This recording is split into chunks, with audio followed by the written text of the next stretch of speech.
मुअज़्ज़िज़ नाज़रीन ग्राम, जापान की तारीख में एक नाम यूकी ओना का आता है, जिसे स्नो वुमन के नाम से भी लिखा और पढ़ा जाता है।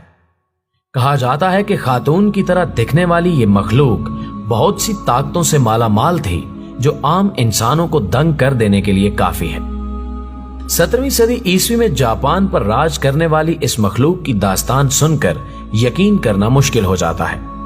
तारीखी शवाहिद के मुताबिक सबसे पहले इस मखलूक को जापान की सरजमीन पर 1603 में देखा गया। कहा जाता है कि योकाई नामी एक कबीला जापान में आबाद हुआ करता था, जो कि शैतानी अमलियात का माहिर माना जाता था। मसाइल में घिरे अफराद उनके पास जिंदगी की दरपेश मुश्किलात हल करवाने के लिए आते थे। ये कबीला नॉर्थ जापान के इलाके इचिगु प्रोविंस में रिहाइश पजीर था। इस कबीले के बाअसर खानदान के यहाँ एक बच्ची की पैदाइश हुई, जिसकी खूबसूरती ने सबको मात दे दी। ये नन्ही परी जैसे जैसे बलूगत की तरफ बढ़ती गई, ऐसे ही इसकी शख्सियत के मजीद पहलू भी आया होते गए। ये आम बच्चों से निहायत मुख्तलिफ थी। अक्सर अपने कमरे से गायब हो जाती और ढूंढने पर शदीद बर्फीले पहाड़ों से बरामद होती। इसकी इन पुरस्रार हरकतों का सिलसिला एक अरसे तक जारी रहा। इस अमल ने उसके वालिदैन को भी खासा परेशान कर रखा था। नाज़रीन ग्रामी, तहकीक से मालूम हुआ कि एक ताकतवर देव उसको बर्फीले पहाड़ों में ले जाकर शैतानी अमलियात सिखाने की कोशिश कर रहा है। जवानी तक पहुंचते हुए स्नो वुमन के नाम से मशहूर होने वाली इस खातून ने खुद को इंसानों से मुमताज बना लिया था। इसकी जिल्द शीशे की तरह चमकती थी, जबकि शैतानी इल्म ने इसे ये ताकत बख्शी कि ये बर्फ से कई तरह के काम ले लेती। सख्त बर्फीले इलाके में ही इसने डेरा डाल लिया और तशद्दुद की राह अपनाने लगी। योकी ओना अपने मुखालफीन को बर्फ से मात देती। हाथ के इशारे से ये बर्फ पैदा करने की सलाहियत भी रखती थी। यही नहीं, बर्फ को किसी भी सूरत ढालना उसके बाएं हाथ का खेल था। हवा में हाथ लहराते ही उसके खाली हाथ में बर्फ से बना नेजा रुनुमा होने लगता, जिससे वो दुश्मन को जेर कर देती। नाज़रीन ग्रामी, तारीख दानों ने यह भी लिखा है कि इसका चेहरा और बाल छोड़कर बाकी जिस्म बर्फ से बना हुआ था। यूकी ओना बर्फीले तूफान बर्फा करने में भी कमाल रखती थी। इसके साथ साथ अपने जिस्मानी आज़ा को भी बर्फ के सख्त क्रिस्टल्स में तब्दील कर सकती थी।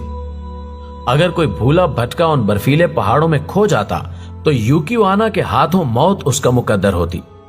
ये शैतानी बला उस शख्स को मारने के बाद करीबी इंसानी आबादी में छोड़ आती, ताकि डर और खौफ की फिजा कायम रहे।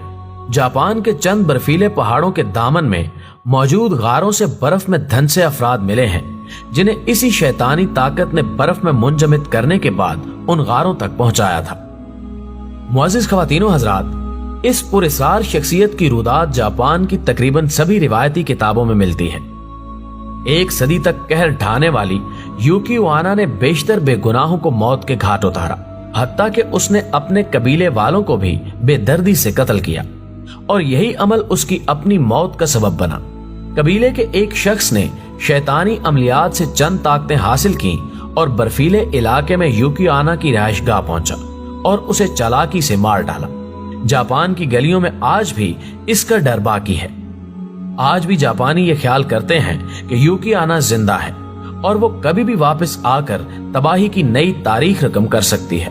ताहम अभी तक ऐसा मुमकिन नहीं हुआ।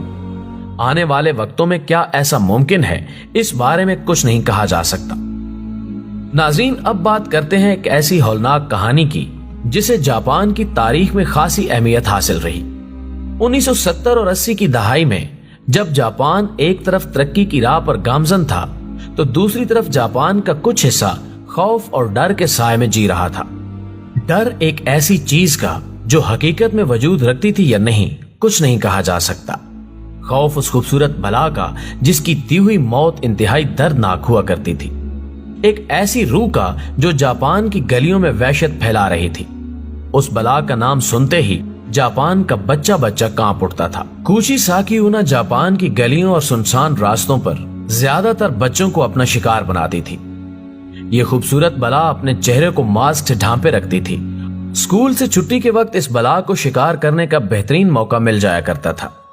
ये बला किसी बच्चे को अकेला पाकर उसकी तरफ बढ़ती और उससे एक सवाल पूछती, क्या मैं खूबसूरत दिखाई देती हूँ?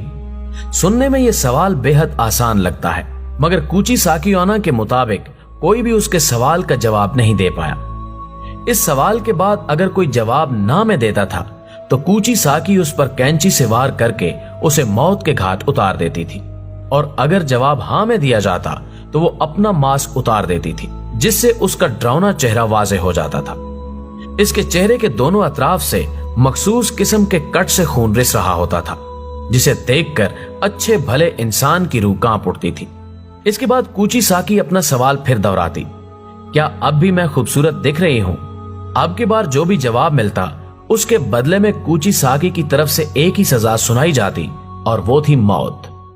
जापान में 1970 और 80 की दहाई में इस खौफनाक बला की दहशत थी। लोगों ने घरों से निकलना छोड़ दिया था। इसके डर से बच्चे स्कूल नहीं जाते थे। इस ड्राउनी बला के इस अमल ने जापान हुकूमत को भी मुश्किल में डाल दिया था और उसे स्कूलों में सख्त सिक्योरिटी फराहम करना पड़ी। मगर फिर भी इस बला ने सैकड़ों बच्चों की जान ले ली। नाज़रीन मोहतरम, यहां सवाल यह भी पैदा होता है कि आखिर इसके पीछे कैसा राज था कि ये औरत नुमा डायन किसी कुव्वत को खातिर में न लाते हुए खून की होली खेलकर मासूमों का कत्लेआम किया करती। आइए ये भी आपको समझा देते हैं। ये कहानी शुरू होती है 1200 साल पहले। जापान के छोटे से गांव में एक बेहद हसीन औरत रहती थी। उसका शौहर एक सिपाही था। अचानक जंग का ऐलान हो गया और फौज के आर्डर पर तमाम सिपाही वतन की हिफाजत को चल पड़े, जिसमें कुचिसाकी का शौहर भी शामिल था। चूंकि कुचिसाकी ओना बेहद खूबसूरत और बेपनाह हुस्न जमाल की मालिक थी, इसी वजह से उसे इलाके के खूबरू मर्द अपनी जानिब रागिब करने की कोशिश करते। चंद औबाश इसमें कामयाब भी हुए। उधर कुचिसाकी ओना का शौहर बीवी की हरकत से बेखबर जंगी दौर से गुजर रहा था। जंग बंदी होने के बाद उस डायन का शौहर घर वापस आया तो उसने कुचिसाकी के कमरे में एक गैर मर्द को पाया। गुस्से की हालत में उसने तलवार से वार करके कुचिसाकी के खूबसूरत चेहरे को 2 हिस्सों में काट दिया और साथ ये कहता हुआ हमेशा के लिए घर छोड़ के चल दिया कि बता अब तुझे कौन खूबसूरत कहेगा। इस सजा पर कुचिसाकी को एहसास हुआ कि वो अपनी खूबसूरती से महरूम हो चुकी है, लिहाजा उसने कैंची से अपनी जान ले ली। लोगों के ख्याल में था कि यह कहानी खत्म हो गई है, मगर उस डायन ने बदले की गरज से कहर ढा दिया और ये बदरू बनकर लोगों का खून करने लगी। आज भी जापान के लोगों का मानना है कि कुचिसाकी ओना अभी भी जापान की गलियों में देखी जाती है। इस बात में कितना सच और कितना झूठ है, ये हम अपने नाज़रीन पर छोड़ते हैं। और हमारे वो करम फरमा जो हमारी वीडियोस को महज कहानियां समझते हैं, उनसे इल्तमास करते चलें कि अपनी कोई भी राय कायम करने से पहले